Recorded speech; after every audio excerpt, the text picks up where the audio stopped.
Hello guys, Big Boss 7 Tamil இப்போ லைவ்ல என்ன போயிட்டு இருக்குன்ற அப்டேட்டை பற்றி தான் நம்ம பார்க்க போகிறோம். பூர்ணிமா கிட்டத்தட்ட 16 லட்சத்தை எடுத்துட்டு வெளியில் போயிட்டாங்க. அதோட லைவ் தான் இப்போ போயிட்டு இருக்குது. அதை பற்றி அவங்க பெரிய ஸ்பீச் கொடுத்தாங்க. ஆனால் இதெல்லாம் விட மாயா ஒரு அதிரடியான அப்டேட் கொடுத்துருக்காங்க. என்ன அப்படின்னா, இந்த 16 லட்சம் மாயாவுக்கு போக போகிறதே கிடையாது அப்படின்னு ஒரு பெரிய ட்விஸ்ட் எடுத்து வச்சுருக்காங்க. என்ன ஆச்சு, என்ன நடந்துச்சு, இந்த வீடியோ ஃபுல்லாக பாருங்கள். பூர்ணிமா இன்னைக்கு 16 லட்சத்தை எடுக்க போகிறேன்றதை முன்னாடியே வந்து சொல்லியிருந்தாங்க. அமௌண்ட் ஜாஸ்தி ஆச்சுன்னா கண்டிப்பாக நான் போவேன் அப்படின்ற மாதிரி மாயா கிட்ட சொல்லியிருந்தாங்க. மாயாவும் என்ன சொல்லியிருந்தாங்கன்னா, இது நல்ல பிளேங்க, இது ஒரு நல்ல இது, நீங்கள் கண்டிப்பாக பண்ணணும் இதை அப்படின்ற மாதிரி அவங்கள மோட்டிவேட் பண்ணாங்க. ஸோ வந்து ஒரு ஒரு பணமாக வந்து ஏறிட்டே இருந்துச்சு. ஒரு ஒரு நாளும் வந்து இன்னைக்கு காலையில் 15 லட்சம் இருந்து இப்போ 16 லட்சமாக மாறுச்சு. 16 லட்சமாக மாறினதுக்கு அப்புறமே பூர்ணிமா என்ன சொல்லிட்டாங்க அப்படின்னா, இல்லை இது வந்து ஒரு கரெக்டான அமௌண்ட்டு, நான் இந்த பணத்தை எடுத்துக்கிட்டு வெளியில் போக போகிறேன் மாயா அப்படின்னு ஃபஸ்ட்டு மாயா கிட்ட சொன்னாங்க. மாயா வந்து ரொம்ப ரொம்ப ரொம்ப நல்ல ஒரு முடிவுங்க, நீங்கள் இதை கண்டிப்பாக பண்ணுங்க, இதை பண்ணிங்கன்னா இது உங்களுக்கு தான் லாபம் அப்படின்ற மாதிரி சொன்னாங்க. ஓகே மாயா, நான் பண்ண தான் போகிறேன் அப்படின்னு சொல்லிட்டு அந்த பணப்பெட்டியை நான் எடுக்க போகிறேன்னு சொல்லிட்டு பிக் பாஸ் கிட்ட சொல்லிட்டாங்க. இந்த மாதிரி காசு மேலே காசு போட்டு இந்த பாட்டு போடுங்க, இந்த பாட்டு போட்டுக்கிட்டே நான் எடுத்துடுறேன் அப்படின்ற மாதிரி சொன்னாங்க. அடுத்தது விசித்ரா கிட்ட சொன்னாங்க, அர்ச்சனா கிட்ட சொன்னாங்க. அர்ச்சனா உடனே வந்து, ஐயோ அர்ச்சனா தொல்லை தாங்க முடியல, என்னங்க நீங்கள் போகிறீங்க, நீங்கள் எவ்வளோ பெரிய பிளேயர் தெரியுமா, நீங்கள் தான் வின் பண்ணுவீங்க அப்படின்லாம் நான் நினச்சிட்டு இருந்தேன், என்னங்க நீங்கள் எப்படி போகிறீங்க அப்படின்னு சொல்லி செம்மையாக கடுப்பேற்றினாங்க. அர்ச்சனா ஏன் இப்படி இரிட்டேட் பண்ணுறாங்கன்றது தெரியல. அவங்க தான் வின்னர்னு ஊரே சொல்லிடுச்சு. இவங்க இன்னும் வந்து தற்பெருமையை அக்செப்ட் பண்ணிக்க முடியாமல் வஞ்ச புகழ்ச்சி இல்லாமல் வாழறாங்களா, என்னவோ பண்ணிட்டு போகிறாங்க. அடுத்தது வந்து ஒரு ஸ்பீச், பியூட்டிஃபுல்லான ஒரு ஸ்பீச் கொடுத்தாங்க. என்ன மாதிரியான ஸ்பீச் கொடுத்தாங்கன்னா, இந்த மாதிரி நான் ஒரு ஸ்ட்ராங்கான பிளேயர், உங்கள் எல்லாருக்குமே டஃப் கொடுத்து இத்தனை நாள் விளையாடினேன், கிட்டத்தட்ட 90 நாளுக்கு மேலே நான் இங்கே இருந்திருக்கேன். நான் இப்போ போகிறது இது ஒரு எலிமினேஷனாவோ எதுவாவோ நான் நினைக்கல. நான் என்னவா நினைக்கிறேன் அப்படின்னா, நான் ரொம்ப ஸ்ட்ராங்கான பிளேயர், எனக்கு இதுக்கப்புறம் போகிறதுக்கு விருப்பம் இல்லை அப்படி. இதுவும் ஒரு ஃபைனல்ஸ் தான், நான் கிட்டத்தட்ட ஃபைனல்ஸ் வந்துட்டு அந்த ஒரு வாரம் இல்லை அப்படின்றதுக்காக இது ஃபைனல்ஸ் இல்லாமல் கிடையாது, நான் ஃபைனல்ஸில் தான் இருக்கேன். நான் இப்போ ஃபைனல்ஸில் வந்து தான் பேசுகிறேன். எல்லாருக்குமே நான் பயங்கர டஃப் கொடுத்து விளையாடுறேன். நீங்கள் எத்தனையோ பேர் என்கிட்ட கதறி இருக்கீங்க. ஒரு சில விஷயம் உங்களுக்கு தெரிஞ்சு பண்ணியிருக்கேன், ஒரு சில விஷயம் உங்களுக்கு தெரியாமல் பண்ணியிருக்கேன். அதே மாதிரி உங்களையும் நீங்களும் என்னை கதற விட்டுருக்கீங்க.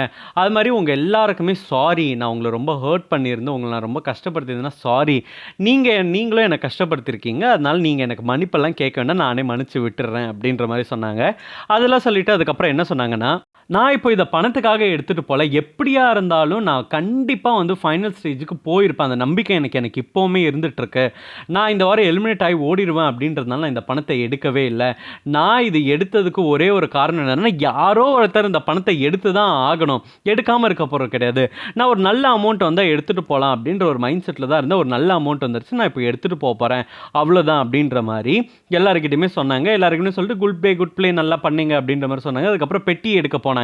பெட்டி எடுக்க போனப்போ வந்து நல்லா சாங்லாம் போட்டு பயங்கர மஜாவாக எல்லாம் பண்ணி அந்த காசு மேலே காசு போட்டுலாம் போட்டு போனாங்க. அதுக்கப்புறம் ரொம்பவே வந்து மாயாவும் பூர்ணிமாவும் ரொம்ப அட்டாச்சாக இருந்ததுனால அவங்க ரெண்டு பேரும் வந்து ரொம்பவே பார்க்கும்போது தெரிஞ்சது அவங்க எந்த அளவுக்கு ஃபீல் பண்ணுறாங்க அப்படின்னு சொல்லிட்டு. பட் என்னதான் இருந்தாலுமே மாயா கொண்டு வந்தது ஓகே, நம்ம கூட இருந்த ஒரு பொண்ணுக்கு ஒரு நல்லது செஞ்சுட்டோம் அப்படின்ற ஒரு சந்தோஷம் அவங்கக்கிட்ட இருந்துச்சு.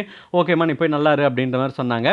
அதுக்கப்புறம் தான் மாயா பூர்ணிமா போனதுக்கப்புறம் ஒரு விஷயத்தை ரிவீல் பண்ணாங்க. என்ன ரிவீல் பண்ணாங்க அப்படின்னா, இந்த மாதிரி இந்த 16 லட்சத்தை நம்ம எடுத்துகிட்டு போயிட்டோம் நீங்கள் எல்லாம் நினைக்காதீங்க, அவள் ரொம்பவே கஷ்டப்படுறா, அவங்க ஃபேமிலி ரொம்ப கஷ்டப்படுற ஃபேமிலி, அவங்ககிட்ட சுத்தமாக காசுன்றது இப்போ கிடையாது, அவள் ஒன்றுமே இல்லாமல் தான் இந்த இடத்துக்கு இப்போ வந்திருக்கா, அவங்கக்கிட்ட ஒன்றுமே இல்லை, அவள் அண்ணனும் வேலைக்கு போகல, அவங்க அண்ணன் அம்மா அப்பா அவங்க அண்ணி அந்த குழந்தைய கூட இவ தான் பார்த்துக்கிறா, இவ சம்பாரிச்சு தான் எல்லாத்தையுமே பார்த்துக்கிறா இல்லை தவிர அவங்க எதுவும் சம்பாதிக்கிறது இல்லை.